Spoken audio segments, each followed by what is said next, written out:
I am late. Better late than never, right?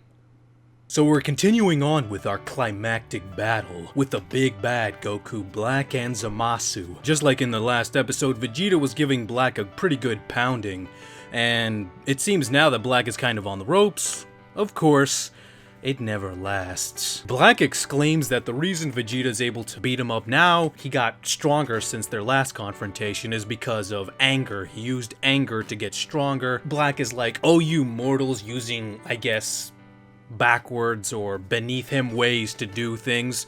However, I must remind Black that Black is kind of a contradictory character because in one sense, he views the gods as so above the mortals that the humans, they just ruin everything. They're ruining his perfect world.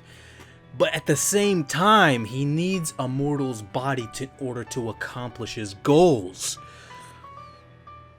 I really hope that the arc goes and tackles that, like the contradictory nature of Black. However, of course, Black being the villain, and this being Dragon Ball, it wouldn't be a final showdown if new techniques were not observed. And boy oh boy, they were. Because apparently, Black can make energy scythes now. I have no idea why, and apparently Black doesn't know either.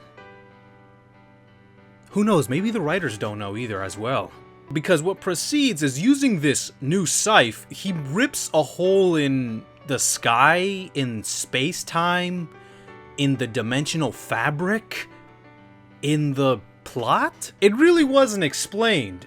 And maybe it really doesn't need to be explained. Whatever it is, it exudes this steam, this smoke, and it creates clones or copies of Black himself that apparently overwhelm Goku, and I guess that allows Black to get the upper hand. It was weird and out there, and I don't think it necessarily needed an explanation because not everything needs to go into a long exposition into explaining something.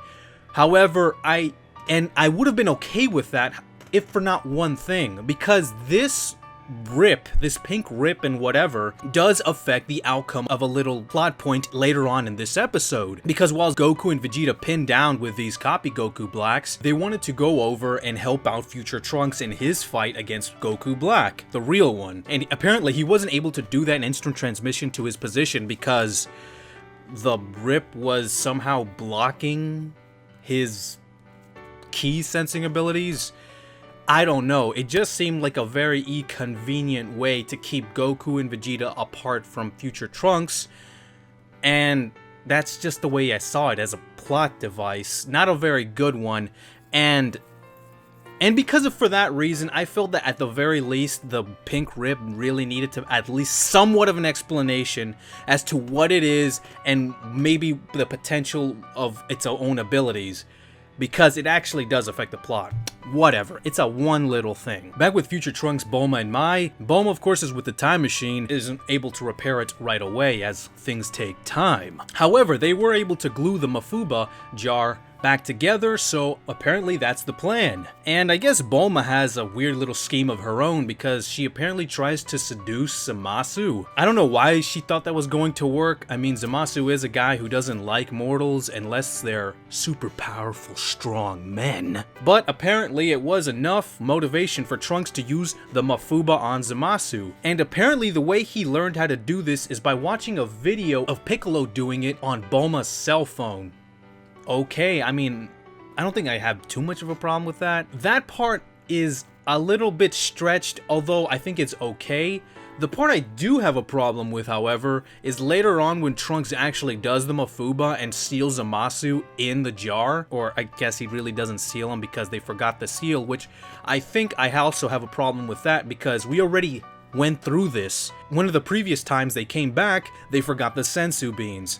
Now they forgot the seal. I mean, come on, guys. How many times are you going to forget something in the present and bring it with you? We did this once. Why are you doing it again? That kind of was a little frustrating, honestly. It just seemed like they were rehashing the same thing that we just saw like 2 episodes or 3 episodes ago. And I don't think it was a smart move on their part. And it just makes the characters look dumb, honestly. My other problem with this scene is the Mafuba is supposed to kill you once you use it.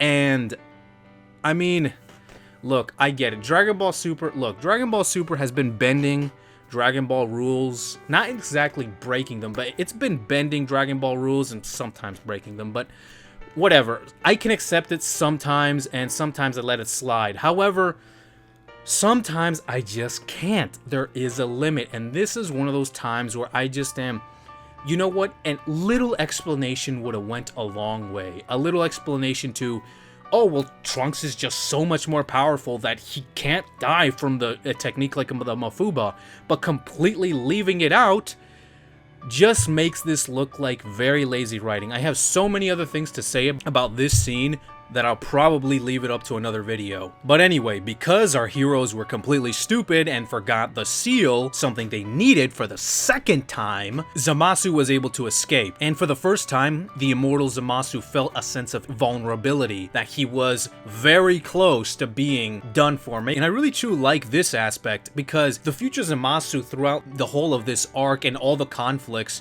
that he has been through in this arc has been completely orgasmic about his immortality. And he seems to be almost a masochist, driving pleasure every time harm is caused to his own body, knowing that it does absolutely nothing. So actually seeing him vulnerable and seeing him a chink in his armor, something that he was not able to potentially get out of if it wasn't for the stupidity of his opponents, he could have royally been screwed up.